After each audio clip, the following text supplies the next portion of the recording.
Hey, Chicago, what do you say? It's the CHGO Cubs Podcast. It is MLK Day, and we are live at 1:30 on a beautiful, cold Monday in Chicago. Luke Stuckmeyer, Ryan Herrera, and Cody Delmendo, fresh off the Cubs convention of 2024. Got to see a lot of people there. Thanks to everybody that said hello. Cody was out there shaking hands too. He was part of the group. We were all out there at some point over the weekend. Man, it was cold. Kissed a few babies. Yeah. People are saying. Allegedly.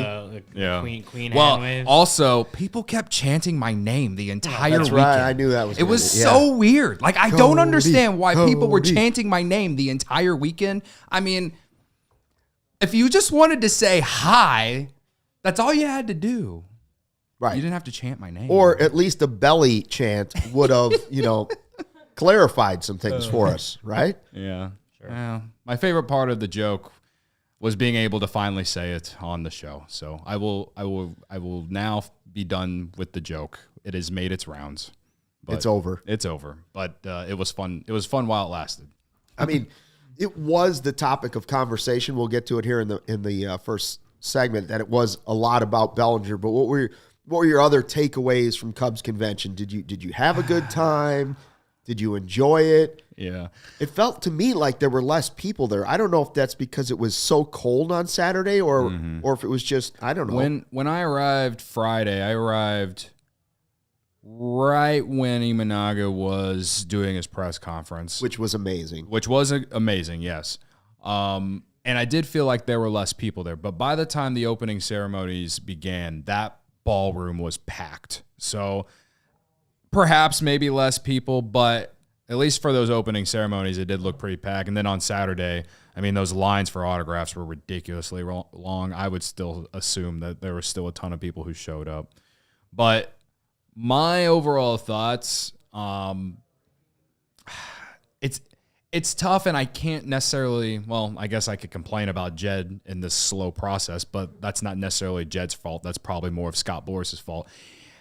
There were so many times where the players during these panels and stuff were put in a position where they had to basically hype the team up when we all know that they're just talking out their ass because it's like they believe that the Cubs are going to add to this roster. But like, it's kind of a slap in the face to the 2016 team when someone asked Kyle Hendricks if Justin Steele's the next John Lester when he's sitting right next to him. You know what I mean? Yeah. And then he says the same thing about Jordan Wicks, who's right next to Justin Steele. And it's like, I'm not upset with Kyle Hendricks saying that, but the fact that fans asking questions actually put him in position to actually basically say it, because what else are they going to say at a fan fest? You know what I mean? Like, it's almost as if the fans weren't professional reporters. Well, right. It's almost as if some fans don't know what they're talking about. Exactly. So like, well, some reporters don't either. There was a lot of just like, talking out your ass, like just trying to get the fans excited, and the players showing they're excited for spring training and all this. And like, I get it. What else are you going to say? What else are you going to do? It's CubsCon. That's just how it works. And so I'm not necessarily mad about it. It's just more of like, I rolled my eyes a handful of times because of these types of things, because we just don't know what this roster is going to look like on opening day. And I hope Justin Steele turns into the next John Lester, and I hope Jordan Wicks becomes a really valuable pitcher down the road too. But like, I mean, come on, man. Like, it's almost a slap in the face to John Lester. All right. So there was things like that kind of annoyed me. The fact that they took the voucher away for the autograph signings, like there was someone in my Twitter space last night complaining about how like he stood in line for Dansby and Justin and Nico for so long and then didn't get any of them because it was first come, first serve. And those guys only had like not even they weren't in their spots for an hour, and those lines were ridiculously long. It was always better when they did the vouchers because at least everyone got a chance. If you did at least get one for a player, you would at least get a chance to meet someone, And so I'm sure there were a lot of fans that were left disappointed that they weren't able to get at least the more popular guys on the team. That's probably my one complaint related to like outside of like the panels. But overall, like, it was same shit, different year, at least in my The opinion. Cubs followed our pattern, though. They went voucher free. We haven't had vouchers for like 3 years for our autographs now. That's true. Go ahead. I guess maybe it's an unpopular opinion, but I like the no voucher thing. Oh. I like get there. If you want this guy, here's the thing. Show me you want That's it. fair. You're not gonna Sure. get everyone. You're not gonna get everyone. Yep. When I was a young, spry little boy, I sat in line for 4 years ago. okay, well that's what, like 100 years ago for you. That's right. I sat in line 4 for lifetimes ago. I sat in line for 4 hours waiting for Alfonso Soriano. Wow. And I got him. That's dedication right there. That's perseverance. So I'm the person that says, if you want this person, go get in line and get them. Be there early, be on time, whatever, and make sure you are far enough in line that you're going to get this guy, because you know what? Life's not fair. Yeah. Life's not fair. You're not going to get everyone. I'm sorry if you didn't get them and you really wanted to, but you should have got there earlier. I mean, listen, like, even when they do the vouchers, it's not like everyone's getting a chance anyway. So, like, in some aspects, like, I kind of am with you on that. To me, it's a little bit too unorganized, because those lines were going out of that, like, that room at the bottom floor in that hotel. And it's like, okay, guys, like, Cubs, you can do better. Well, maybe if they were to, like, cut it off at some point, be Yeah. like, there's no way you guys are going to get to up to the guy. Maybe go get exactly into the line. Maybe and so, like, maybe it's because I've gone almost every year since 2015, but, like, I'm just kind of like, I think they do these surveys, they get people's thoughts on how to do things, and it's just like, sometimes I feel like the Cubs do some things and then they don't try and improve some of the things that people complain about the most. So I don't know. Like the lineup. Yeah, that's fair too, right? But overall, I thought the panels were good outside of what I said earlier. The kids only press conference continues to be the best thing about CubsCon, in my opinion. Was there a specific question that was asked that? Well, probably my favorite part of the kids only press conference was when Patrick Wisdom did the push-ups with that one kid who said that he could do more than him. And then, it's all over the internet now. You could probably go find it. It was a pretty funny moment. Did Wisdom win? No. For obvious reasons. He conceded. Yeah. I think I do think the kids press conference is one of the best things they do. Right. And the kids aren't going to go up and ask hard-hitting questions or anything, but the players that they put on there usually make it more fun than maybe others could, right? Like Patrick Wisdom is perfect for that kind of stuff. He's he's a fan favorite, even if he's not the best player on the team.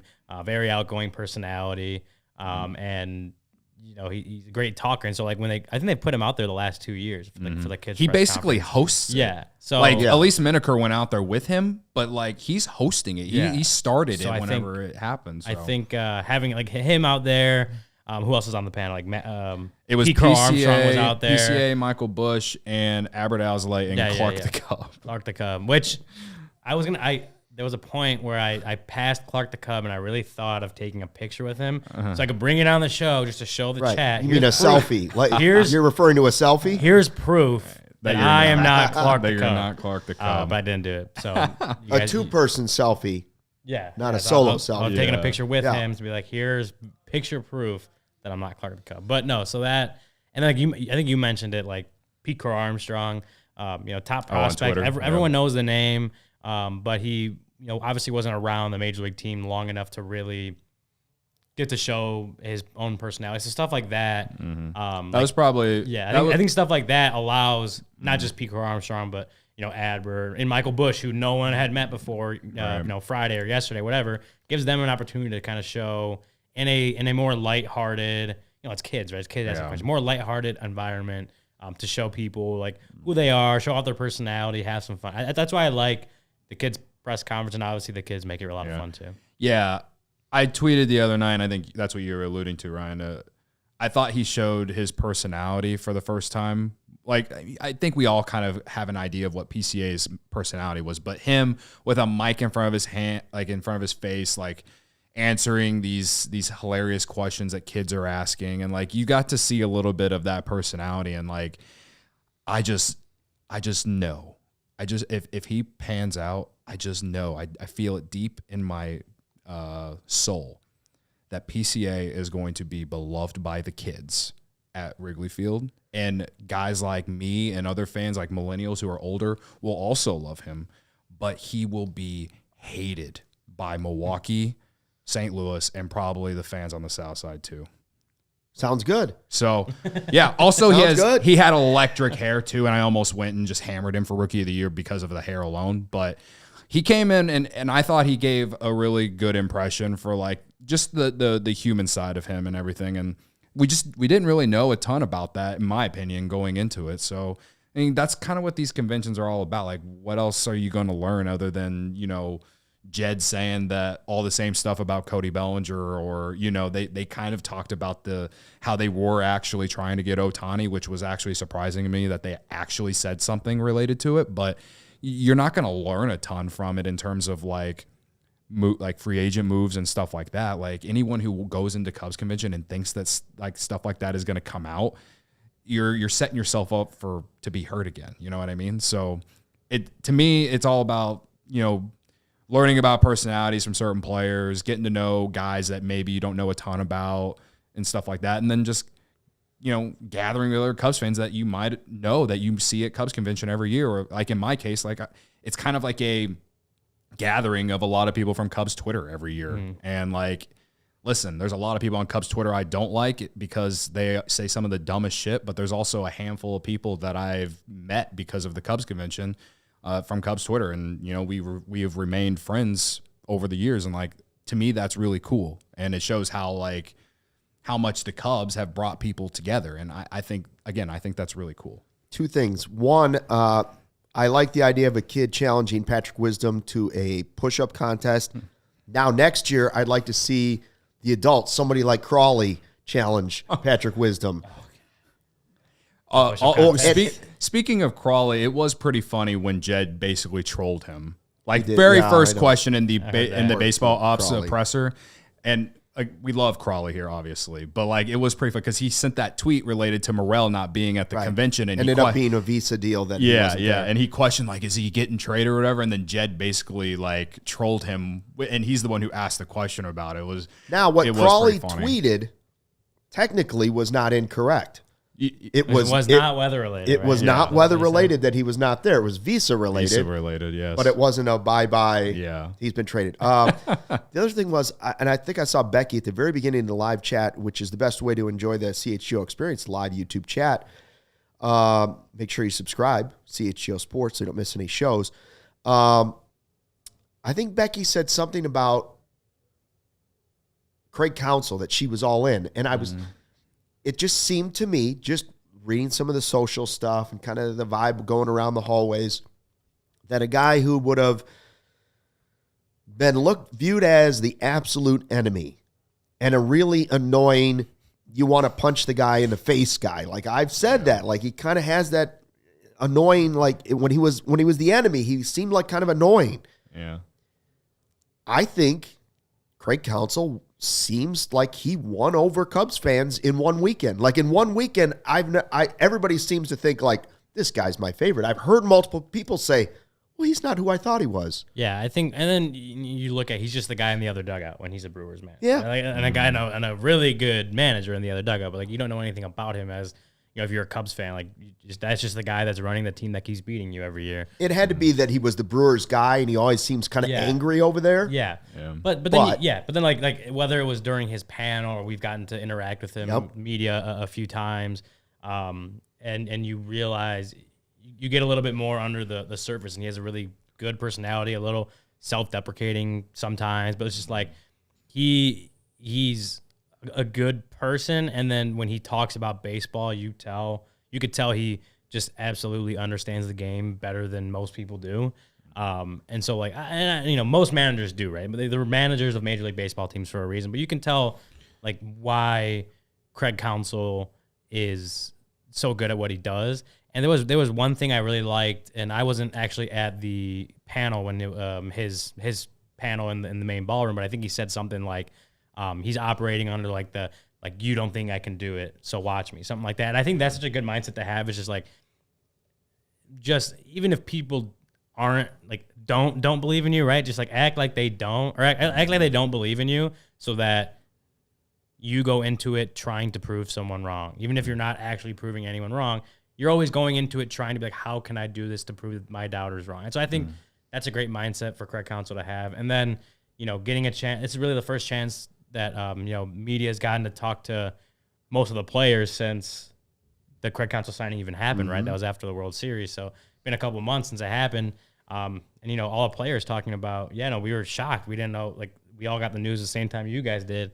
But talking about getting to have conversations with Craig Counsell and, meeting him in person or doing whatever it is with him that they've gotten to do over the last 2 months.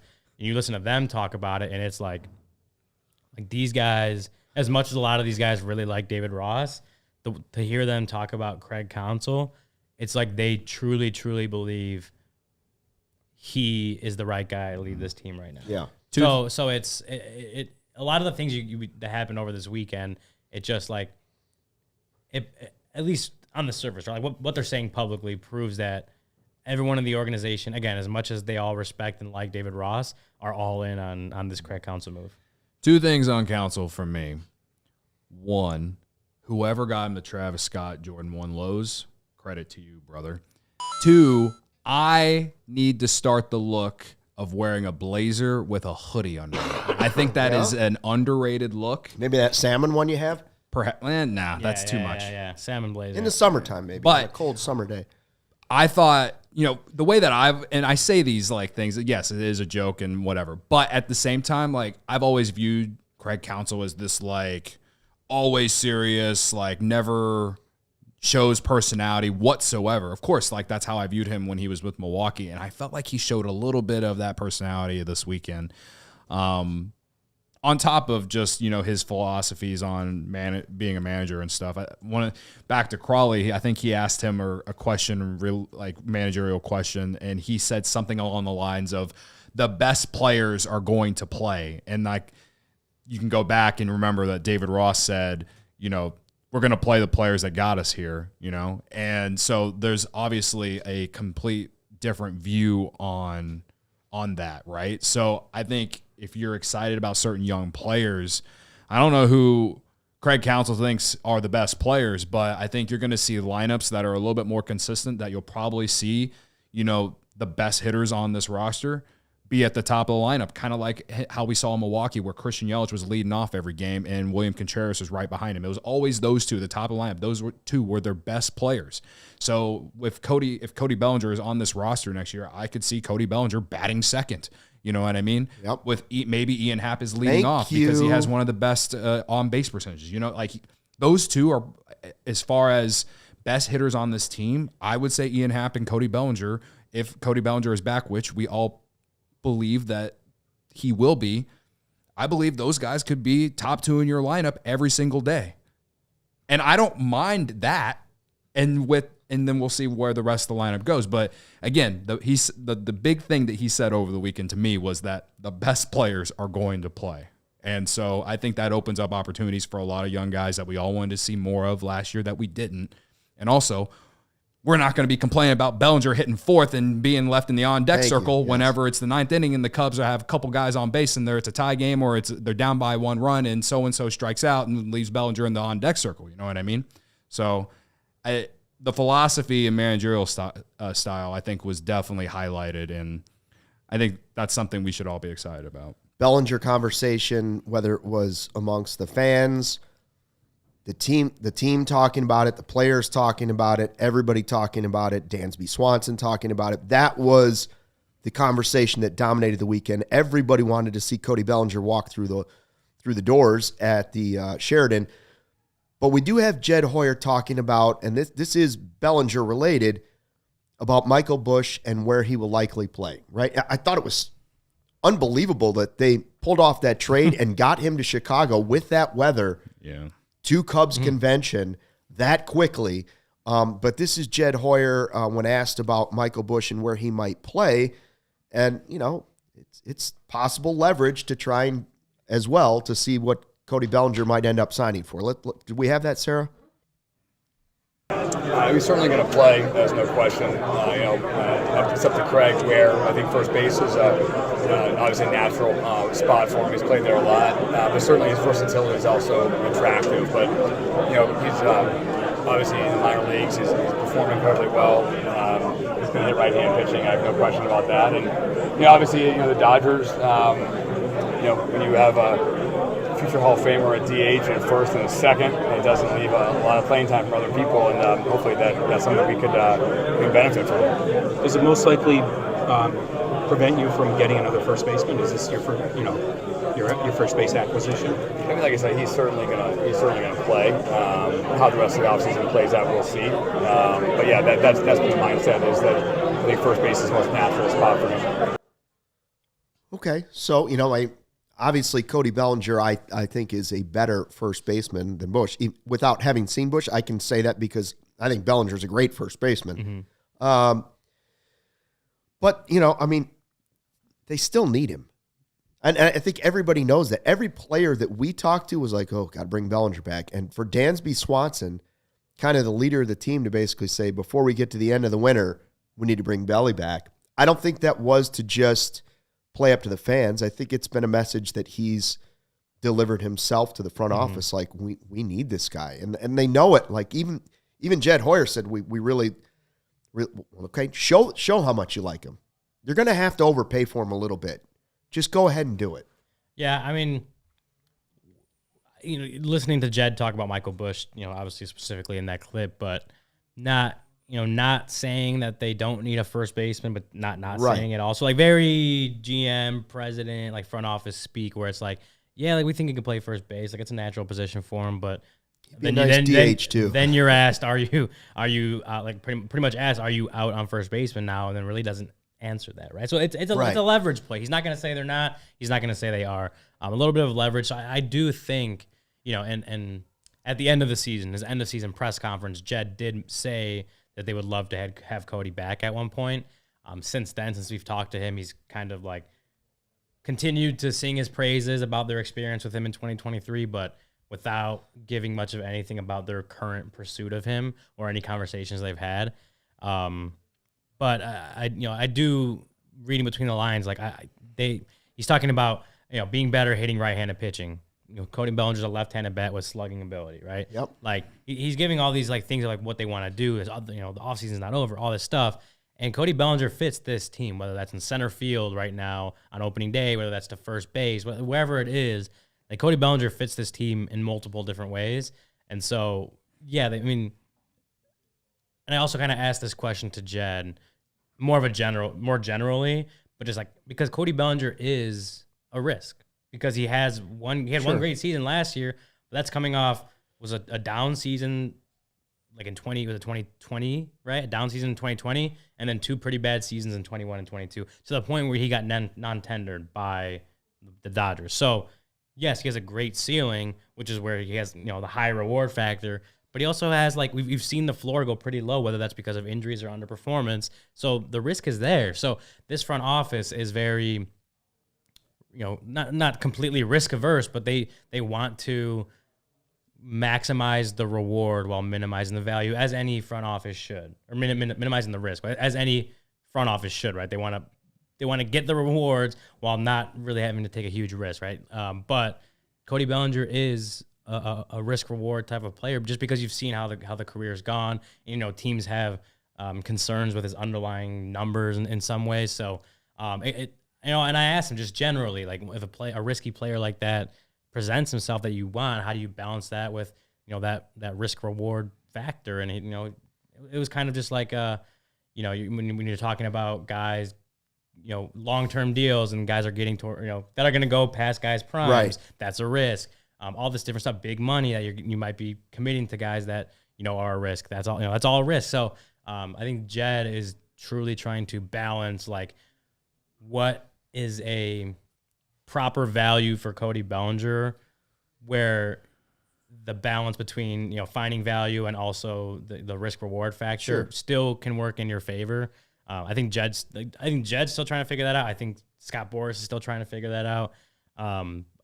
As my guy Stacey King says, if you're scared, go buy a dog. Yeah, so You got to play the game sooner or later. Yeah. So, but to that point, whatever the Scott Boras' team is asking for Cody Bellinger, clearly it's too much because all 30 MLB teams have not paid the price for Cody Bellinger, and we're sitting here in mid-January. So clearly, whatever they're asking for is just more than what any team is comfortable giving Cody Bellinger. So I don't know. I think when it comes to Scott Boras clients, you might have to wait a little bit longer than potentially other teams. But again, I go back to the Cubs want him back. I think they truly do.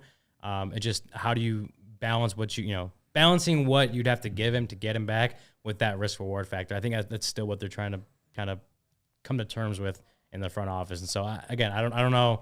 It could happen next week. It could not be till spring training's already started that you see Cody Bellinger make a Dexter Fowler type entrance to the Arizona complex. But there's still a process, and Cody Bellinger's going through the process. The Cubs are going through the process, and I guess obviously the hope is that the two sides come to terms that they can agree on. They meet in the middle somewhere, but that remains to be seen. It's not happened yet, but it also hasn't happened with any of the other 29 MLB teams.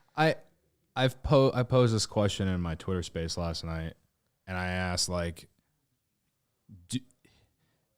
when does Cody Bellinger want to be done with this process? Do you think at all that he is exhausted with this by now? No.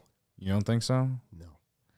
I mean, because I think that it's still possible that he takes not necessarily a Carlos Correa type deal before he got the big deal last offseason, but maybe one that has an opt-out after 1 year or 2 years, right? And he's 28, and to me, he has to know that the reason his market is where it's at right now and that no one has signed him is because teams are scared because he had a good year this past year, but he had 2.5 bad years before that, right? Yeah. Like Ryan said. Yeah. And so and I keep saying this, the longer he stays on the market, the better it is for the Cubs because there are plenty of teams that could have already jumped out and overpaid for him, and they haven't. It's not just the Cubs, it's the entire league. The entire league has been okay with him sitting out there because they know what Boras is asking for right now, and no team is willing to do it.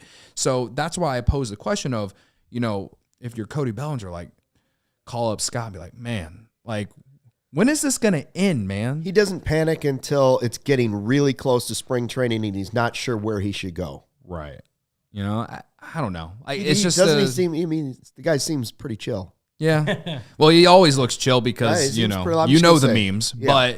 But, that's just a question to me. I don't feel like players going into, spring training, not knowing where they're going and signing in spring training. I'm sure he's working out wherever he's working out and he's doing what he's got to do to, be what he needs to be. But at the same time, it's this week or next week. I do think.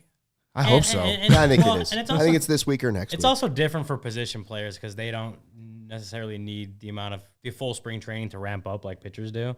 So position players can also just go a little deeper into spring training to get deals done. As far as I think for the most part, guys would like to know where they're playing by spring training. I think just generally you'd want to know where your future lies before you kind of work starts, right?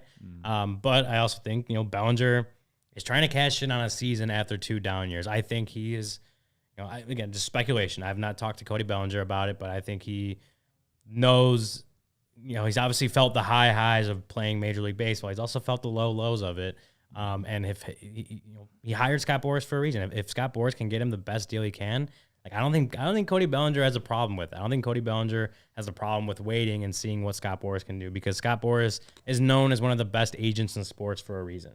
He is. So I don't think Bellinger is worried about getting a deal done on spring training. If Boras can get him a better deal, I would say he's on board, but I also would say if it was me, I'd be on board too. Yeah. If I'm willing to wait for my $200 million. Yeah. If you can give me $200 million over 10 years, sure, or 8 years, whatever it is, sure, I'll take $200 million. Absolutely. If I have to wait 2-3 extra weeks to know where I'm going, sure, I'll keep working out on my own. I'll start ramping up on my own. Get me the best deal you can. I wouldn't blame Bellinger if that is indeed his mindset. I would not blame him at all. I wouldn't. I'm happy to just sit here and, go on my CIRCA Sportsbook app, Cody, and, hang out and try and make money that way until somebody gives me the big bag of cash. Yes. CIRCA is the best place to go right now with what the weather is and with all the sports that we have going on right now. College basketball all day today on MLK Day, on top of we got 2 NFL games tonight. In an hour? By the way, if you have a shovel, please go to Buffalo. There you go. Yeah, if you have a shovel, go to Buffalo. Steelers +10. That's what I'm taking in the 3:30 game here this afternoon. And I did it all on CIRCA, and one of the reasons I love CIRCA is their tight money line splits. Games will strive to be a -110 split on the CIRCA Sports menu, unlike other sports books, which may use -115 or -120. CIRCA Sports keeps as little money as possible on large market bets, especially compared to other books. They don't limit players based on their winnings either, right? Every player has the same limits, unlike other books who do limit winning players. They actually encourage bettors to download and explore all sports betting apps available to compare the lines from each sports book. So that's one of the very, very interesting things about them that make them stand out, in my opinion. And then finally, their customer service. It's the best because they don't have chatbots. I wish chatbots would just go away. I hate chatbots, and they don't have those at CIRCA, right? So, all aspects of their app are being run by the same team that runs the main CIRCA Sportsbook at CIRCA Resort and Casino in Las Vegas. My second favorite place on earth behind Wrigley Field. So download the CIRCA Sports Illinois app at circasports.com/Illinois-app to sign up today. Also be on the lookout for CIRCA events, watch parties, and tailgates. If you or someone you may know have a problem with gambling, call 1-800-GAMBLER, text GAMB to 833-234, or visit areyoureallywinning.com. You know what we love just as much as CIRCA Sportsbook? Midtown Athletic Club. Midtown Athletic Club. We love and Midtown Rice Athletic. Krispie treats. And Rice Krispie treats, but we're not sponsored by Rice Krispie treats That's yet. right. Yet. That could be our, for the rally Rice Excellent Krispie thing. point. There we go. We should get on that. But let me tell you about Midtown Athletic Club. Midtown's got 4 Chicagoland locations. They're out in Palatine in the northwest suburbs. That's Luke's neck of the woods. Bannockburn in the North Shore, Willowbrook in the southwest suburbs, and Midtown Athletic Club and Hotel in the middle of Bucktown and Lincoln Park. Actually, Midtown Palatine has launched a multi-million-dollar transformation of the club, which will be complete this year, early 2024. Midtown is right now offering no initiation fees this January at their Bannockburn, Palatine, and Willowbrook locations. There's something at these clubs for everyone, whether you're single, like me, whether you got a family and kids, like Luke, if you're looking to make lifestyle changes, or you're looking for holistic wellness, Midtown Athletic Club's got it for you. Midtown is the nicest fitness club I've ever seen, and it features the basketball court where I dunked for the first time in my life. I was there to witness the moment. Cody witnessed it. You want to go on Instagram and go take a look. It happened. There's video proof of me dunking. They got great features over there. Super luxe locker rooms with wet and dry saunas and premium amenities. Amazing outdoor and indoor pools and hot tubs. A collection of boutique fitness studios with more than 100 classes per week included in the membership. And they're not just gym quality. The spaces are boutique quality, and they feature classes like yoga, boxing, spin and cycling, cross-training, group exercises, all that, and more. They also got the best tennis courts and programming in the sport. Midtown has indoor and outdoor tennis, pickleball, and paddle tennis. Probably not going to use the outdoor ones right now. Not at the moment. But indoor ones. They're probably heated, but yeah, still. But that's why they got the indoor ones for you. It's USTA professional quality all the way. So head over to midtown.com/CHGO to find out more and to tour the Midtown Athletic Club nearest you. I'm fighting with Barb in the chat. Yeah. Just let the godmother be angry. No. How she wants to cub. Okay, I'm letting her cub how she wants to cub, but like if she's gonna come in the YouTube chat and complain about Jed Hoyer and this Michael Bush trade every single day the rest of the offseason, I'm gonna remove her from being godmother and we're gonna give it to someone else. Oh, Cody. So Barb, just get over it. I'm at a point where like I can't take it anymore, and you're ruining people's moods in the chat.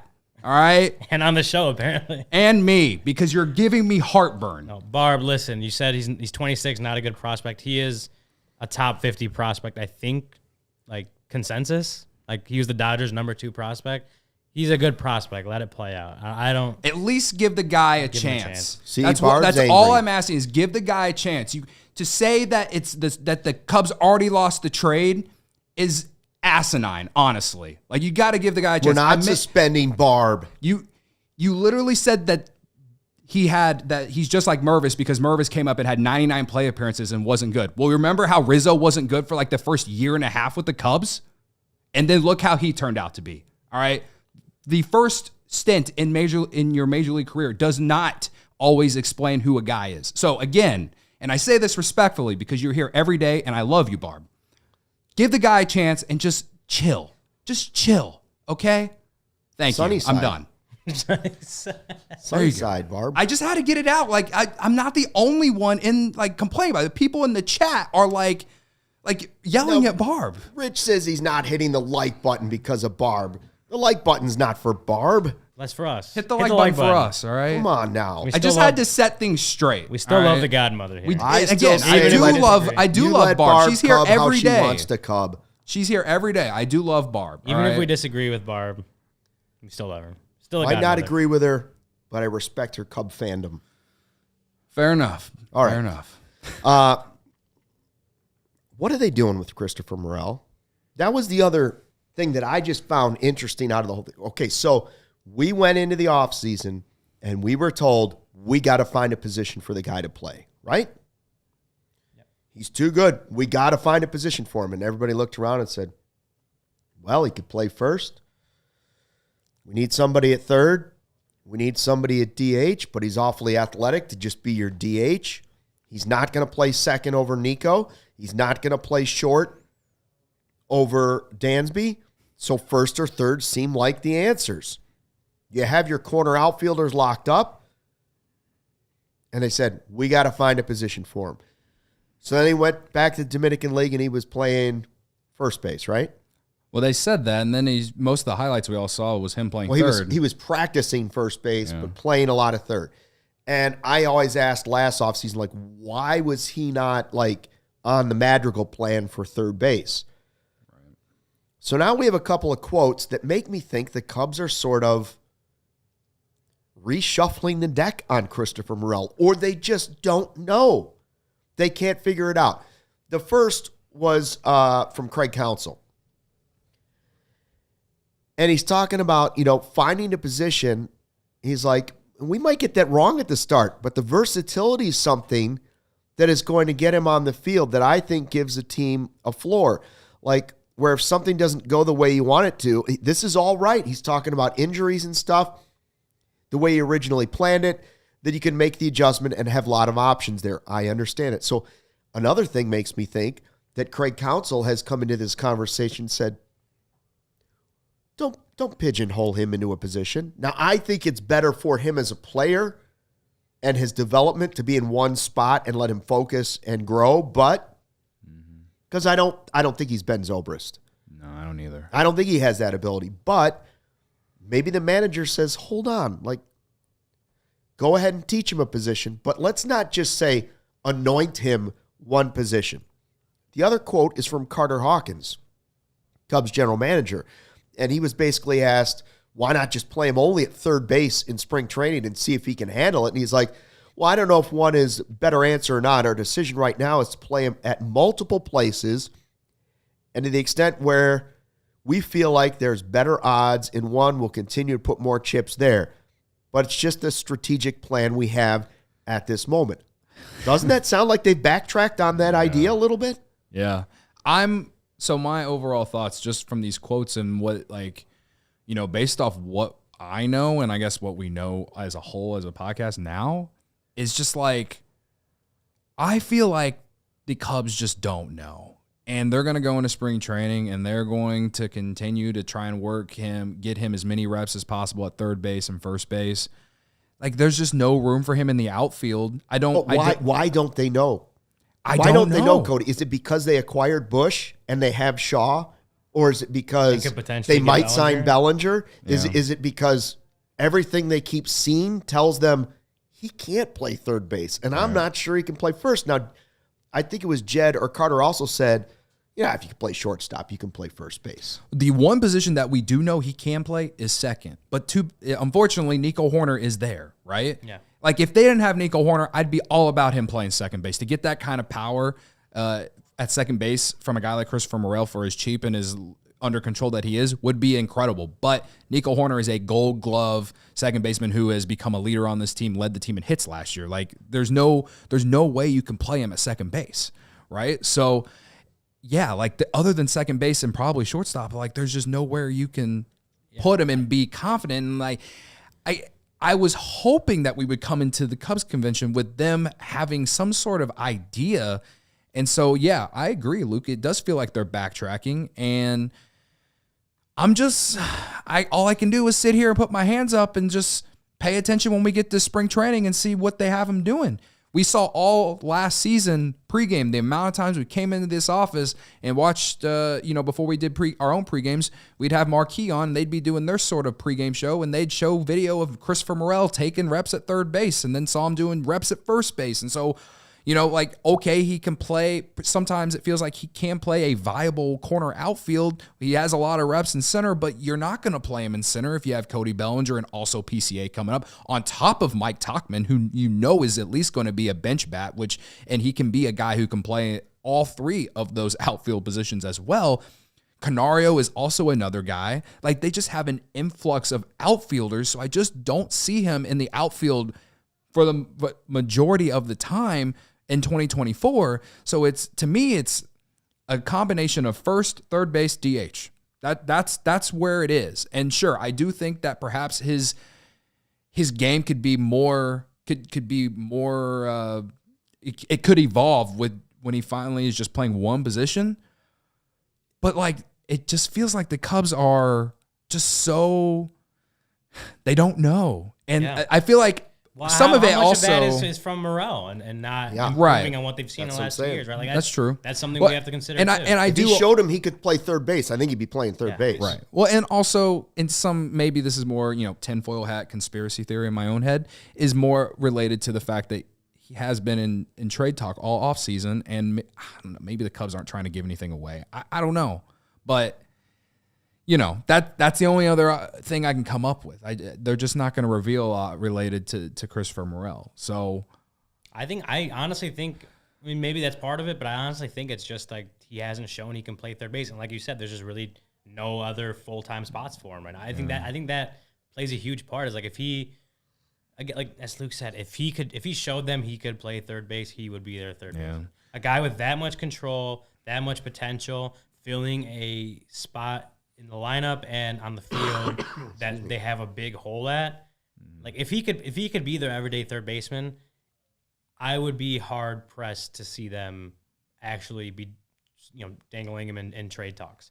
If he showed he could be their everyday third baseman on top of the offensive potential he's already shown, I don't think we'd find him in trade rumors that much. I don't think they'd be looking to trade him if he was that. So I do think part of that is just he just has not proven that he can play third base as much as they want him to show them consistently. And then they're just trying to figure out what to do with it. I think that's part of why they were talking about getting him work at first base during winter ball. They just don't know. And I think part of that is just because Morel hasn't shown them yet. So I liked what I think Carter Hawkins said it during the panel, comparing it to the Jose Ramirez situation they had when he was in Cleveland. Yes. I don't know, about 8 years ago, something like that. Mm-hmm. And talking about like when they had Kipnis at second and Francisco Lindor at shortstop, and they were kind of in the similar position. Like, this guy can hit the crap out of the ball, but can he play third base? Can he? Where can we put him on the field? And things like that find their way of working out, right? Yeah. So clearly, Jose Ramirez has had a really good career thus far for the Guardians. So yeah, I think the comparison is fair in that this guy has an electric bat. We just can't find the spot for him. Can he fill in this role for us?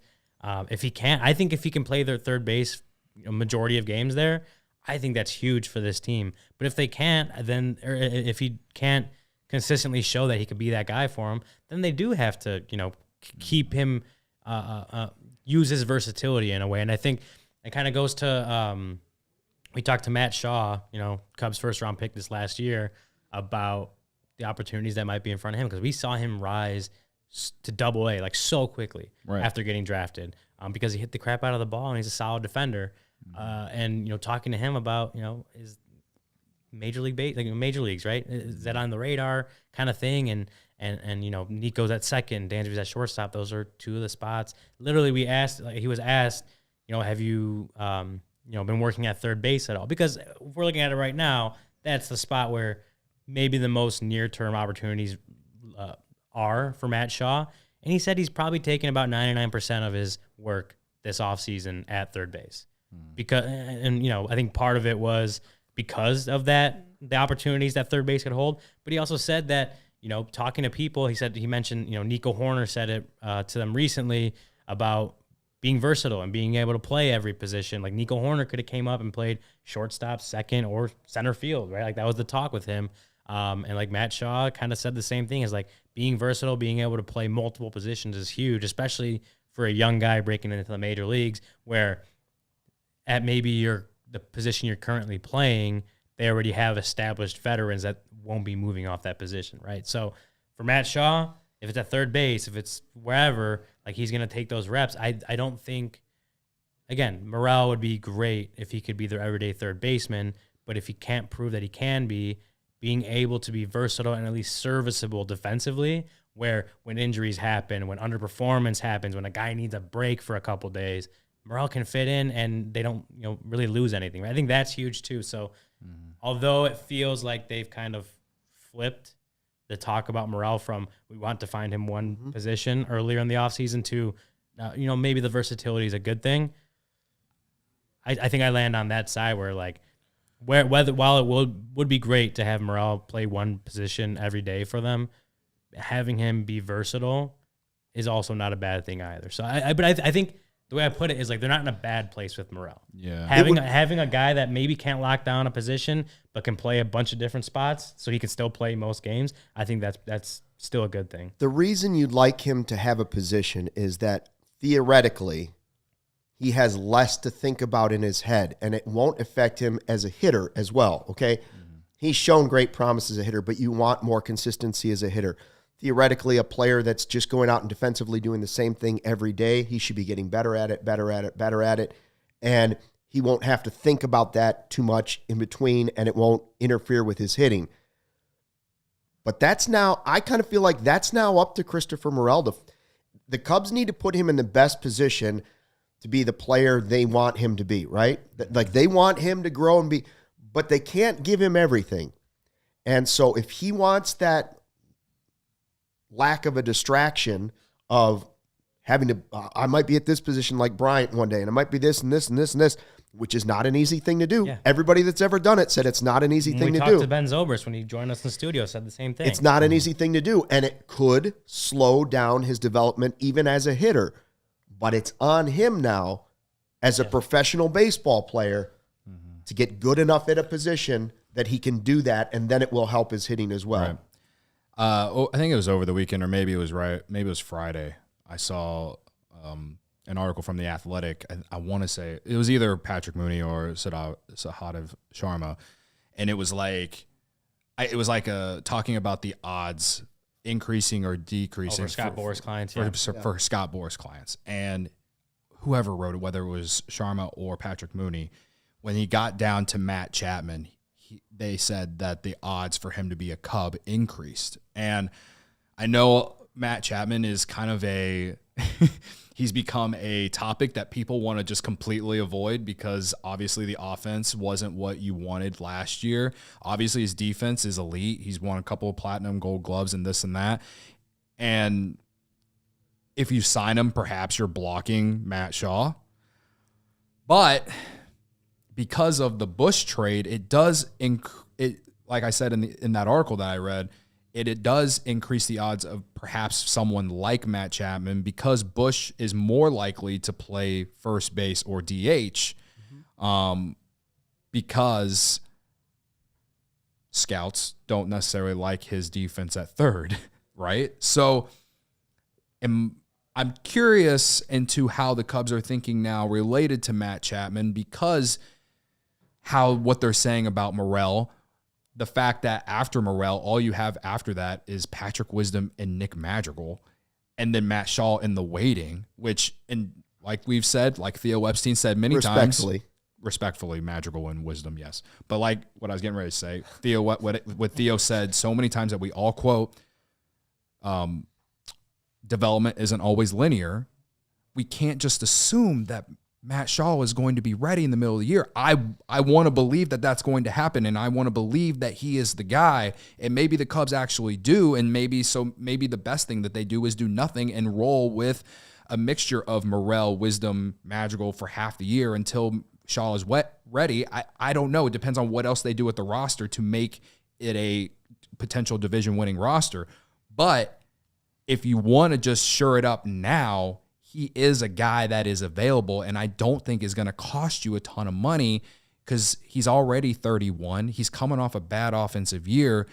If you can get him on anything less than 4 years, I'm open to the idea of it. It's not my first choice of what I would want to happen, but it does shore up that position defensively at least, and I do think that he will hit better than he did at Rogers Center at Wrigley Field. Yeah, so, well, in the opposite of Cody Bellinger, of what people are concerned with his underlying numbers, like batted ball numbers. Right. Like the batted ball numbers for Chapman were really good despite the ultimate results not looking great. Like that. Like, right. So I think there's it's a lot of the complete opposite of Cody Bellinger. So people are, I mean, not necessarily high on Chapman, but do believe that the batted ball numbers tell a different story than what the overall numbers actually say. You know what always looks great?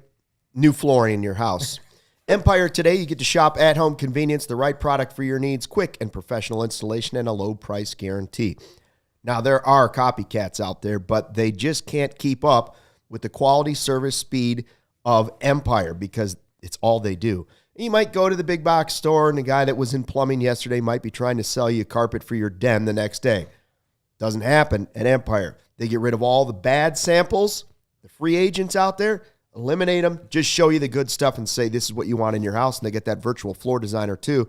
Easy to see how your new flooring will look in any space because you just snap a picture and instantly see how those new floors are going to look in your room. Schedule a free in-home estimate today. All listeners here at CHGO receive a $350 discount. You heard me right. It's not cold. Your ears aren't plugged because it's frozen. The promo code is CHGO. 4 critical letters. CHGO. Restrictions apply. See EmpireToday.com/CHGO to get your $350 discount. Doesn't get much better than that. It doesn't. And by the way, it's also getting easier for businesses to switch to electric vehicles. I don't know if you guys have noticed that, but it's something we can all get behind for the health of the planet or the well-being of all of us who share it as well. Yeah, Luke, the electric grid is evolving to meet your cleaner energy needs as we all move with confidence toward an electric tomorrow. Whether you have one delivery van or a whole fleet of shipping trucks, ComEd can help guide you to make the changes that make sense. It's so cold outside, I was hoping I could sleep in an electric vehicle. But now, what should business owners do, Cody? Luke, Ryan, Sarah, the chat. The listeners. Yes, the listeners and podcast feed. You got to go to ComEd.com/clean, all right? There it is. You're going to learn more about the resources, fleet rebates, and infrastructure incentives available to help businesses go electric. If you own a business, don't wait. Start making your plan today to switch to electric vehicles. Good for business, good for the planet, good for all of us. Go to ComEd.com/clean. Godfather says, go Empire, CHGO code. It worked for him. Barb, go ahead. Just go ahead, Cody. Forgive her. I forgive you, Barb. There it is. Now everybody feels better. There we go. Now, I don't know if everybody feels better about the Hall of Fame thing. So we had Bruce Miles on to talk about the committee that was voting on Sammy Sosa and the other guys from the 2000s for Cubs Hall of Fame. Are you satisfied with Sammy out, but Kerry Wood and Aramis Ramirez in? Okay, so I kind of tweeted this the other night. Like, obviously, if you've watched or listened to this show in the 2 years that we've been doing it, like, you know that that Sammy Sosa is a massive reason I am a Cubs fan. And I believe that he deserves to be welcomed back. And, I believe he deserves to be in the Cubs Hall of Fame because it was the Chicago Sammys from 1994 till 2004 or whatever, right? In my opinion. And he, in some ways, transcended the game, at least for Cubs fans. And it was a massive part of why the Cubs are so popular now and why people, no matter what, when the Cubs are good or bad, people are buying tickets to go to Wrigley Field. I genuinely believe that. I believe that Sammy Sosa has a massive reasoning in that. That said, in this instance for the Cubs Hall of Fame, like, I can't blame ownership for this. This was a vote from former writers like Kerry Muscat, our friend Bruce Miles, who's been on the Current show. writers, David Hawes on the panel. Current writers and Hall of Famers who are part of the Cubs organization who make this vote. So Dawson, Sandberg. Right. No. Billy Williams. And they went with Aramis Ramirez and Kerry Wood. Like, I can't yell. The only thing that I can yell at ownership about, and this has nothing to do with the Cubs Hall of Fame, it has everything to do with just inviting him back for a game. Let him do what Ben Zobrist did for like the last 4 years before he came back and threw a first pitch. Just go up in a suite, put him on the freaking video board, and let the crowd give him a standing ovation for 5 minutes or whatever. Like, that's literally all I'm asking for. Again, I believe he belongs in the Cubs Hall of Fame. I think a lot of fans genuinely feel that. But if you're not gonna go that route, if the writers in the voters, whoever else isn't going to put him in, then him and ownership need to figure this out, because it's been long enough, man. It's been long enough. 20 years. Bruce Miles said it to us on the podcast. It's been long enough. He should be welcomed back. Let him come back, run around the bases with the American flag like he did post 9/11, and like just give us the electricity that it was, because he created an entire generation of fans, and I will stand on that hill forever. All right.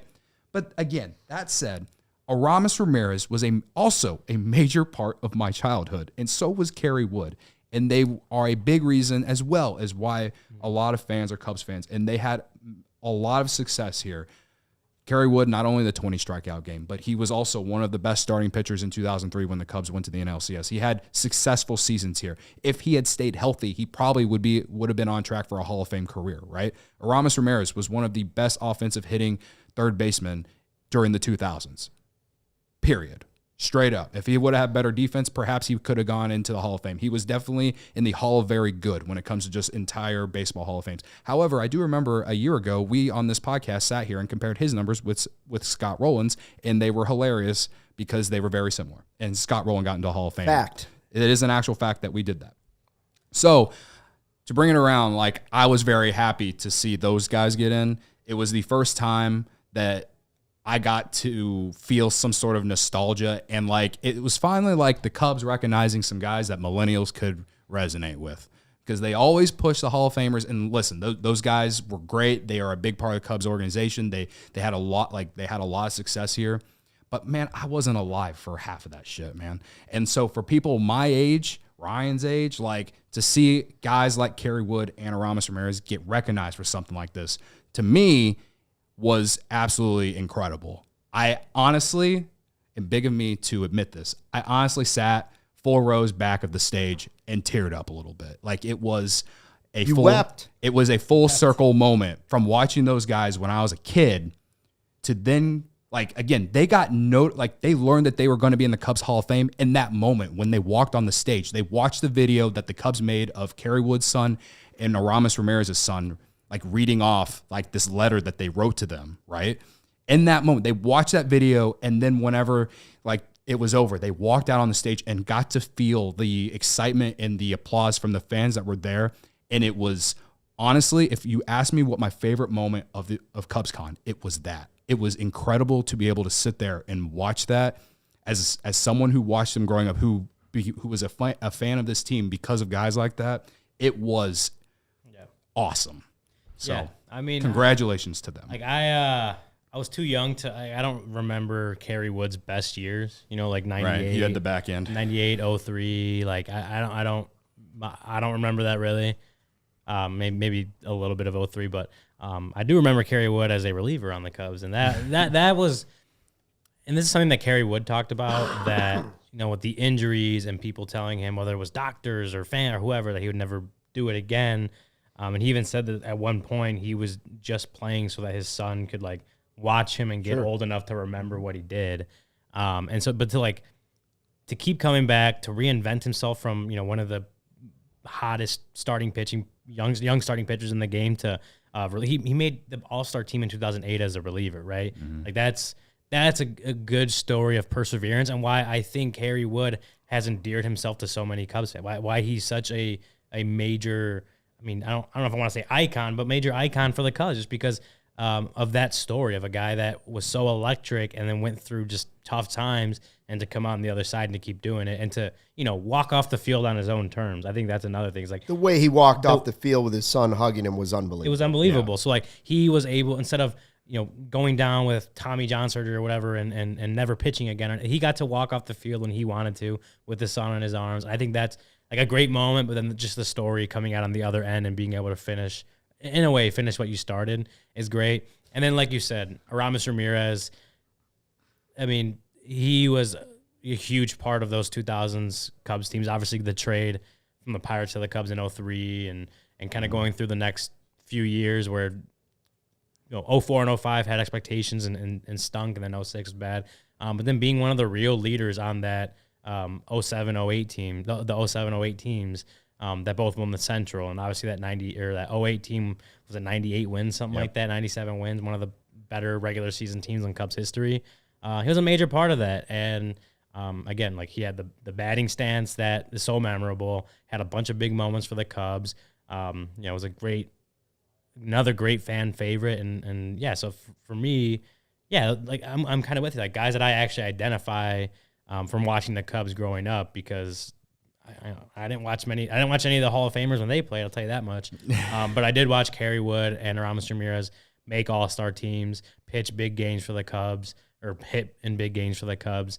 And so, yeah, it is getting to that point where, like, the guys, the modern Cubs, right? The post-2000s Cubs, some of those great teams that we remember, even though they obviously broke Cubs fans' hearts again, they're getting recognition for what they did, and I think that's pretty cool. And so, like, Kerry Wood and Ramirez for that era were definitely two of the bigger names. I've seen Derek Lee get thrown out there, who's another name that probably belongs. Soriano. And, yeah, Soriano was just really, not as long as Aramis. Yeah, just not the longevity, and but yeah, I mean, there's more success out of those two. I think. I mean, Zambrano is probably going to get in there at some point, but like you're starting to see guys from those teams that we all younger people identified with. I think that's pretty cool to see that. Yeah. By the way, if you want to buy Kerry Wood's $8.5 million home in Winnetka, it is for sale currently. Really? So if you got that kind of mildew, spread it around. Give me some. Thanks for checking out the CHGO Cubs podcast. We are back here tomorrow live at 1:30. The Blackhawks have a special guest, Nick Foligno, joining live on their show today. Hit the like button on the way out. We appreciate it. Hope you enjoy the rest of your holiday. Stay warm. And we will be back here live tomorrow. Thanks for checking out the CHGO Cubs podcast. Until tomorrow, Tuesday, thanks for watching and fly the W. We all silly like the mayor.